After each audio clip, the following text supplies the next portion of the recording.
Hi guys, good day. My topic for today is all about getting information. But before I proceed, I would like to say hi to our instructor, Miss Ricefaith Cirudo, and to all my fellow classmates. Good day to all of you. Getting information is the first step in planning an event. In order to create an event planning questionnaire, must contain the following. First, comprehensiveness, meaning put everything you can possibly think to ask on your list. So, kinahanglan in planning an event, you should know the basic information. So, in having the basic information, you have to jot down the list on how the possible questions you would ask to your client. Second, specificity, meaning your question should be specific. For example, if your business only offers wedding planning, you don't worry to ask about questions about the registration and event marketing because your services only offers wedding planning. So, mga plano lang ang need nimo i-tackle sa imong client. So, you need to be specific para dili siya mag-rumble-rumble para maka come up ka o imong objective na unsay mahitabo sa imong event. Third is intuition. Trust your gut. So, as an event planner or coordinator, we must have the self-confidence. Meaning, if you have the self-confidence and you are courageous enough, you can build your self-esteem at makadeal ka sa imong client with confidence na ma-achieve nimo ang event na ang client need na mahitabo sa event nga iyang ipahimo. In making the questionnaires, it was broke into 4 sections. First is ask event clients for basic. So, ang pinakauna nimo nga i-ask sa client ang mga basic information. Number 1, you will ask the client if they have worked with an event planner before. If so, what did you like or dislike about the experience? It is important to ask the client kung naka-undergo na ba siya og event planner before. Nganuman, so that maka-adjust ka on how to deal with the client because na siya previous na experience. Para pod ma-level up pod nimo ang imong services na i-offer sa client para mainggan niya siya na i-cater ka or mag-subscribe siya sa imong mga services. Second, when you picture working with an event planner, what do you imagine that experience to be like? So, i-ask mo ang client na kapag kuhaon ka niya as an event planner, unsa man ang iyang gusto na mahitabo na outcome sa event nga iyang gipahimo. The third is, what event planning services are you looking for? So, we will ask also the client kung unsa na klase na services ang iyang gipangita para pag maka-choose na siya, maka-offer ka sa services nga imong i-offer. Then fourth is, how did you hear about us? So, need pod nga i-ask sa client giunsa niya pagkadungog sa imuha na event planner day ka kung asa niya nadunggan para ma-boost pod nimo ang imong kaugalingon nga ay kailangan mag-level up ko, i-elevate na ako akong services kay na-known naman day ko. Then fifth, why did you choose to do a consultation with me? So i-ask nimo ang client nganong sa kinadaghan-daghan sa mga event planner, what is the reason na ikaw ang iyang gipili? The second question to be asked to the client is, get an overview of the event. First, what time of event are you planning? It is very important to ask the client if what kind of event he is planning to do because there are many types of events. So, we need to specify what kind of event so that you can tackle with him the specific event planning on his desired event. Second, when and where would you like the event to be held? How long would you like the event to run?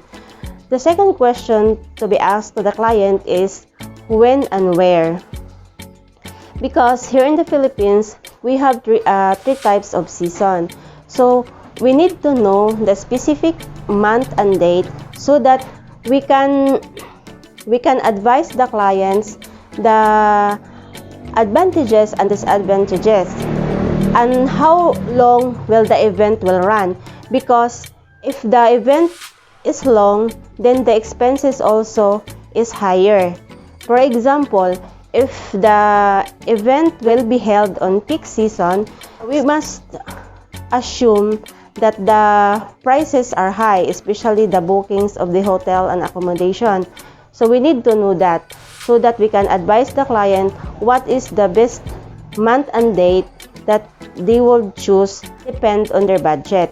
Third, why are you planning this event? What is your total budget and your budget per person? So we will ask the client what his plan in doing that event and the budget so that we can estimate the expenses that will cover up throughout the event. The next is, what is your goal for the event? The goal is the reason why you are hosting an event. So we need to know his reason so that we can estimate the possible outcome of that event. What do you think makes your event stand out from the rest? So we should ask also the client what would be the best of his event which is different from the other. Like for example, if you have a convention, so you have a free Wi-Fi so that the attendance will not be bored, or you have a beautiful setting that the guests would enjoy themselves in taking pictures for souvenirs while waiting the event to start. Next is, what are the three most important elements of this event? Then, do you have any concerns or potential challenges in mind of this event? Do you have any theme inspiration, photos, or Pinterest towards going? Then, have you chosen any colors to your theme? What atmosphere or tone would you like to set? So, we have to ask every detail that the event must have. Like, for example, the colors, the atmosphere, what would be the surrounding will be look alike, the music that is suitable to the event that you are going to hold. Then, have you been to other events similar to this one that you love or hated?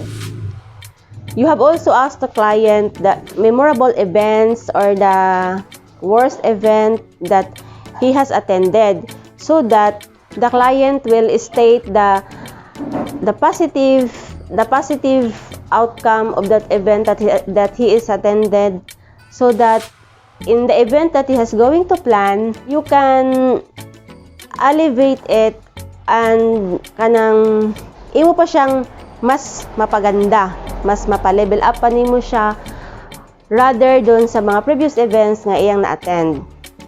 What about them? Did you love or hated and why? Then, are you open to alternative suggestions or ideas as they come up?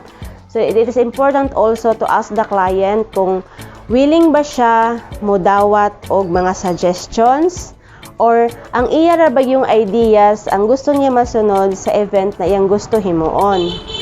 Then, i-ask po nimo ang client if na ba siya plano to purchase event insurance. So, like sa mga concerts, sa mga big events, it is better to purchase event insurance so that kung na may mga matag-an na mga panghitabo, na insurance na mo shoulder sa expenses na gasto ana ang event.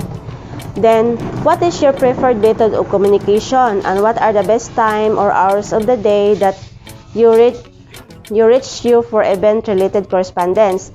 So, it is very important to ask the client kung unsa ba nga method of communication para ma-reach out nimo siya. Para kung naapa kay mga gusto ipangutana, mga confirmation niya, unsa nga method of communication? Kung through cellphone ba, through Skype, through Twitter, through Messenger, or any alternative medium of social media. Halimbawa, for example, wala ka nang utana tapos nanawag ka na sa mga oras nga tingkatulog dahil niya. So, dili siya appropriate, maka bad mood.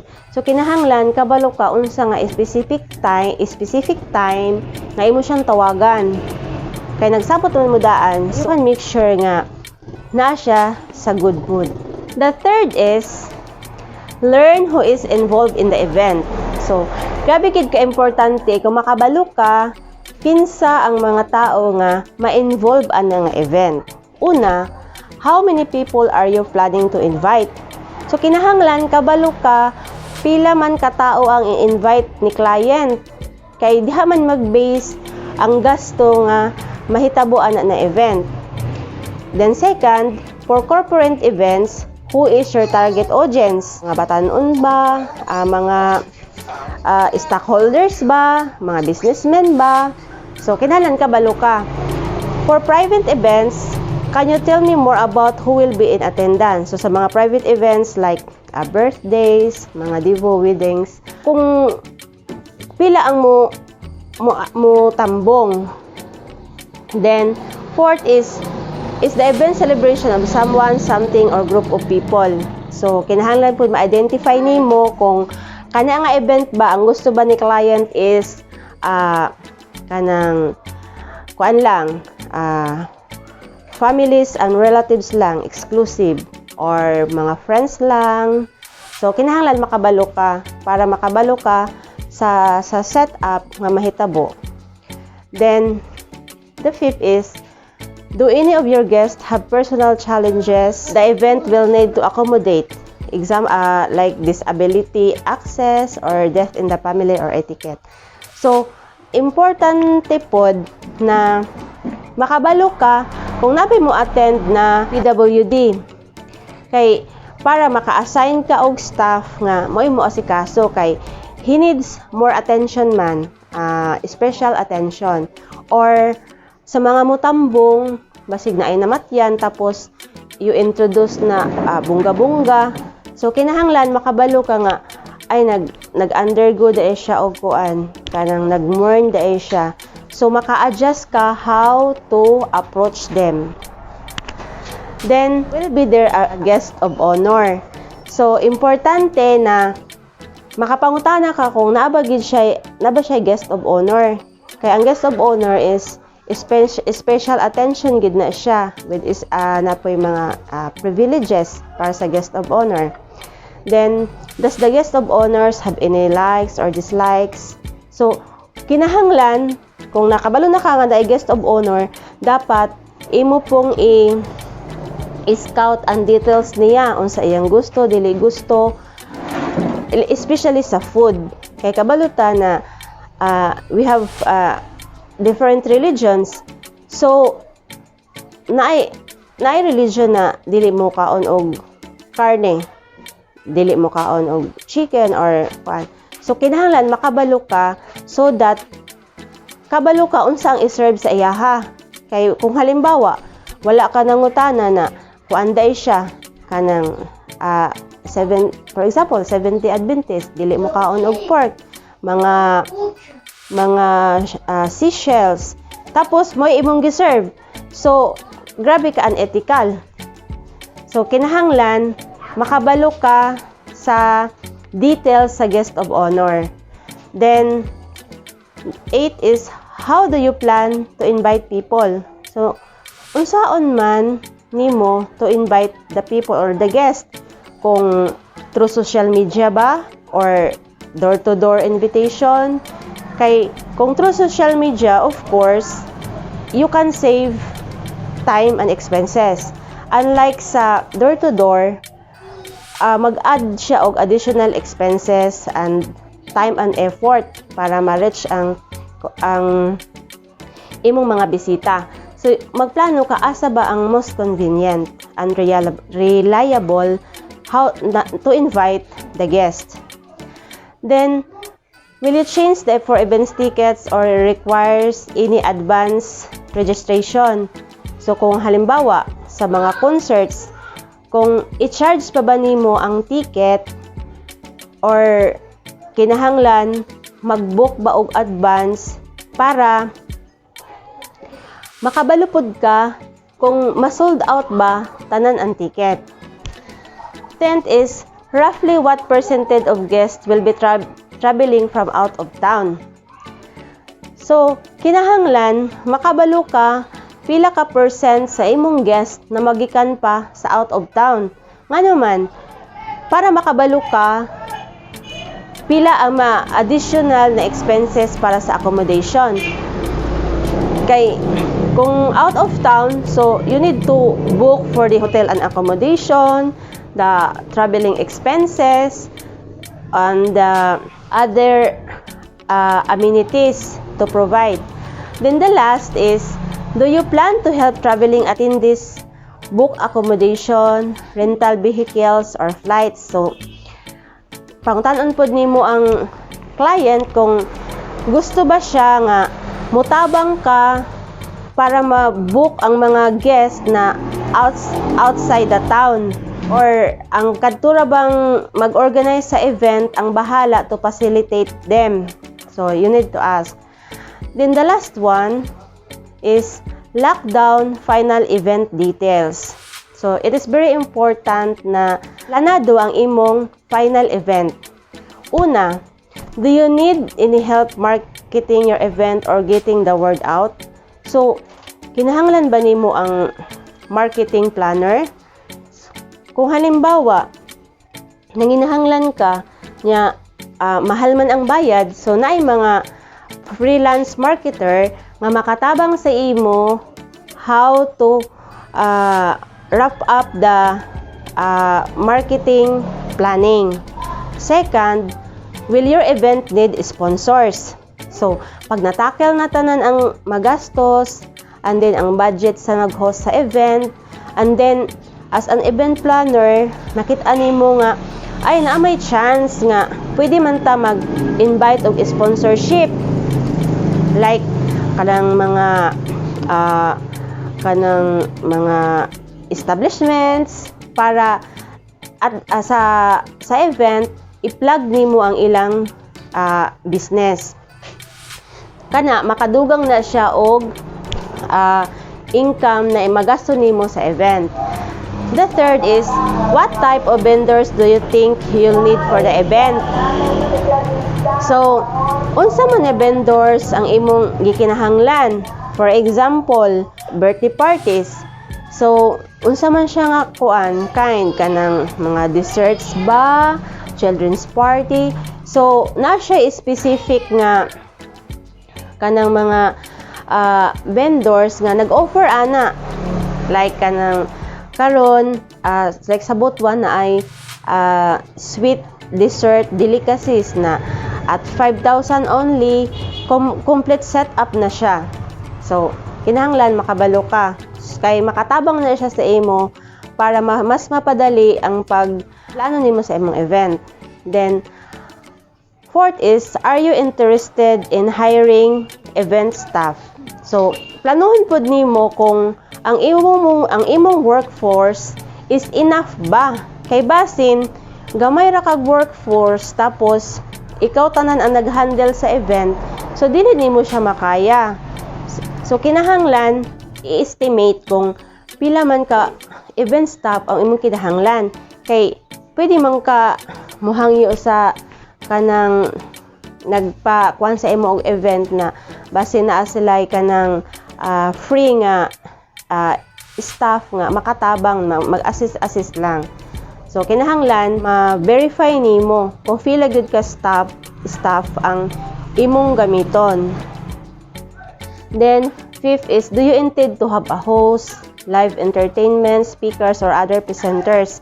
So like sa mga conventions, so kinahanglan gid na siya og mga speakers, mga entertainers, kay maboring man pud ang mga attendees kung wala siya icebreaker.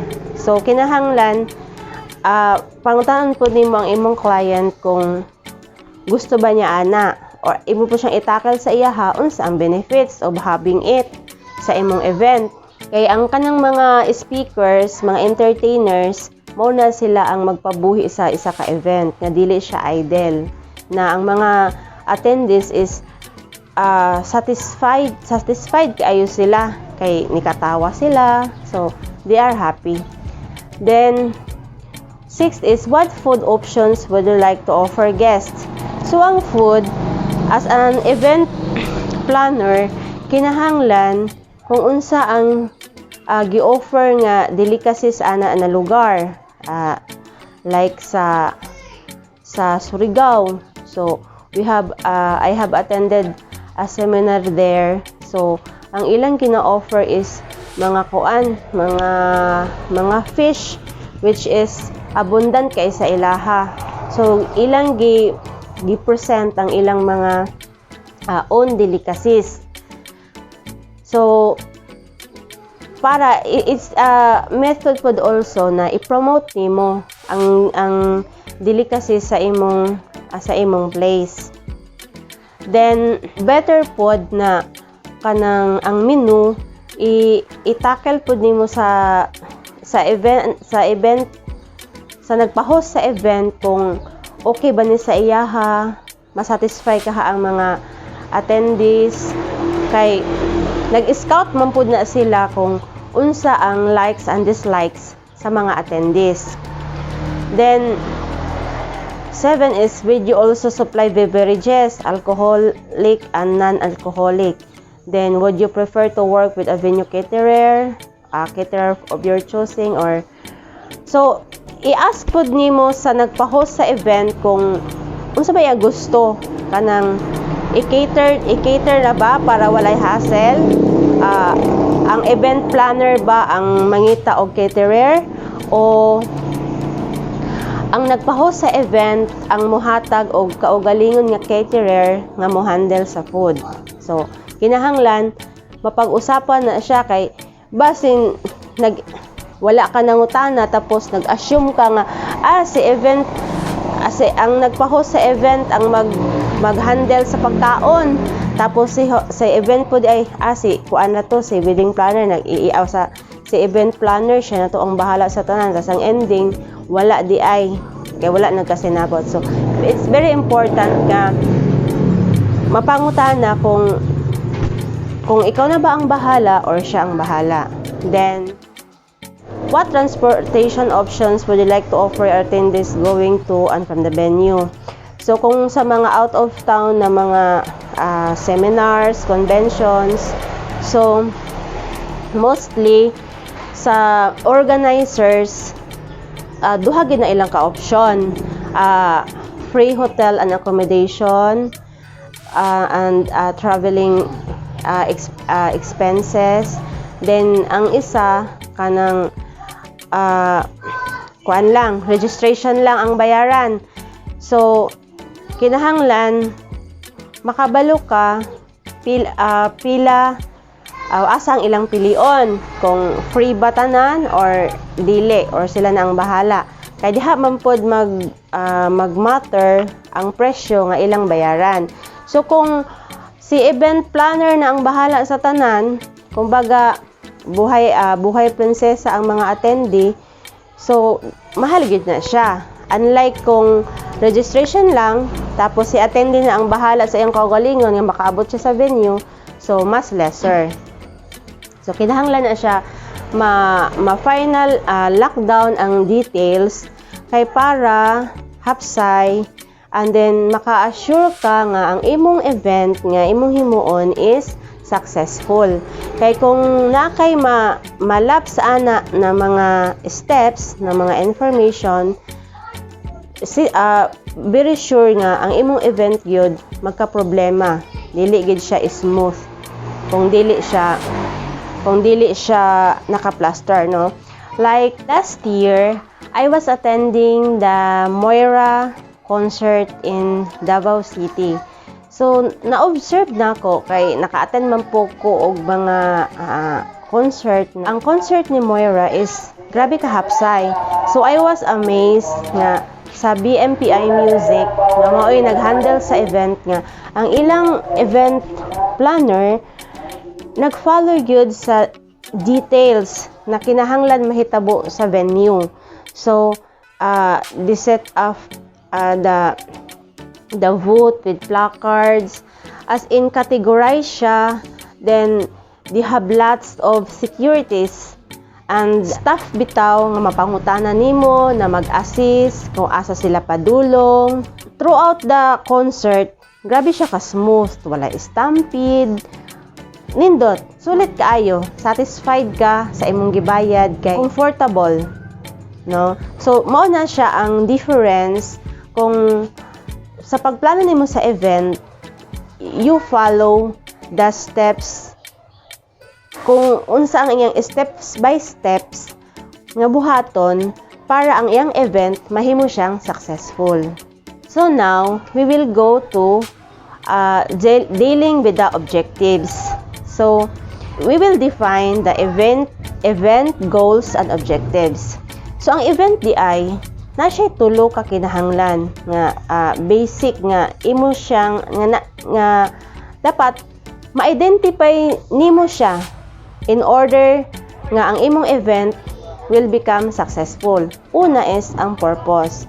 So purpose is the picture of objective that should guide all your business decisions. Unsa ang imong purpose of having the event? Then second is the goal. Ang goal is where you start to get more specific. So kinahanglan nag-support siya sa imong purpose. So ang goal is ang imong reason why you are hosting an event. So unsa da imong reason nganong mag-held man ka og event? For example, a convention.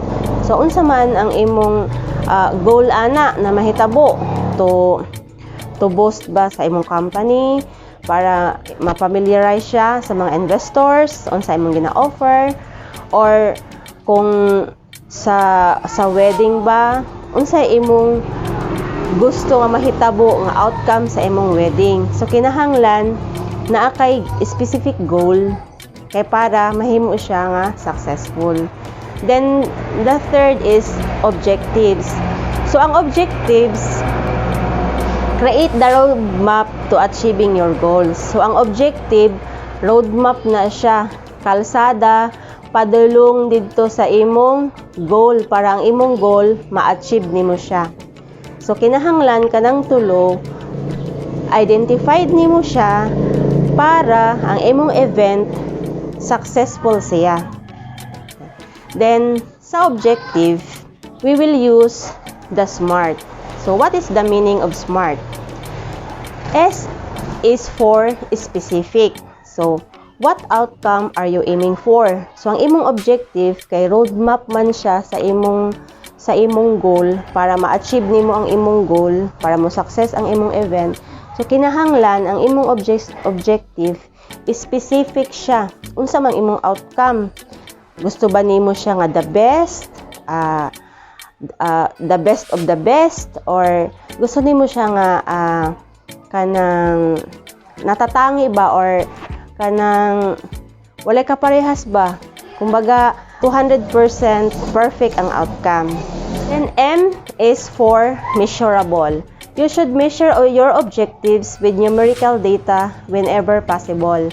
So kinahanglan pod mag-measure ka para makabalo ka nga unsa ang estimated nga date nga kinahanglan nimo ma-accomplish tanan. Kinahanglan naka-detailed siya kay para dili ka mag-cramming.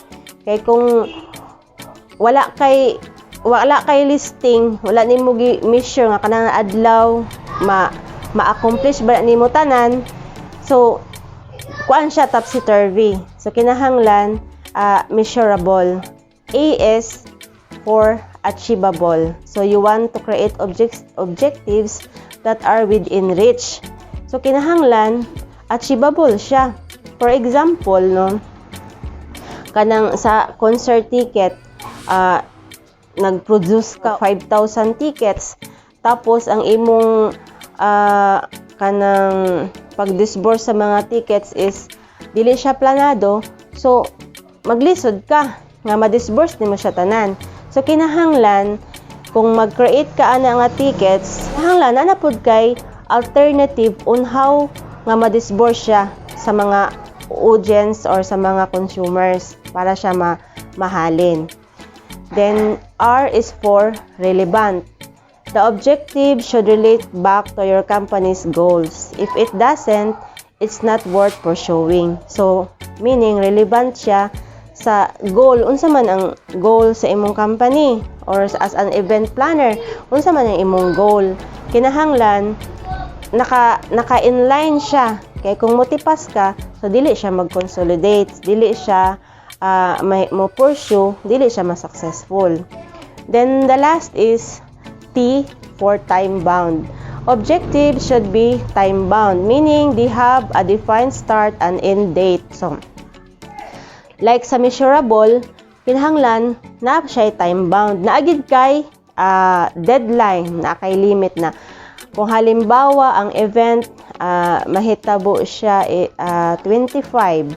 So kinahanglan 24 finish na gid na siya para kuha na lang pagkagabi na finishing touches na lang, dili kay 24 na wala pa ka na human. So cramming na kaayo. Panigurado gyud nga ang imong event dili gid siya successful nganuman ngarag naman ka dali-dali na. So kapag ang butang is kanang dali-dali, naagi tendency na may mga mistakes na mahitabo. So kinahanglan naagi kay time bound nga kani nga date finish na gid tanan. Okay guys, that's the end of my report and I hope na nasabtan ninyo kung unsa gyud ka importante on how to gather the information kay basic principle gyud na siya. Then sa atong activity, you answer it and you can pass it through our LMS sa dili maka-access. So kabalo naman ta sa email address ni Ma'am Faith. Pwede ra pod ninyo i-send dito. So our activity is assuming that you are an event planner. So, select your preferred event. Define your purpose, goal, and objectives using SMART. That's it guys. Thank you for watching. I hope nga naamoy nasabtan sa akong report. It's all about getting started on gathering information on event planning. This is Judylyn Cabal. Thank you for watching. Signing off.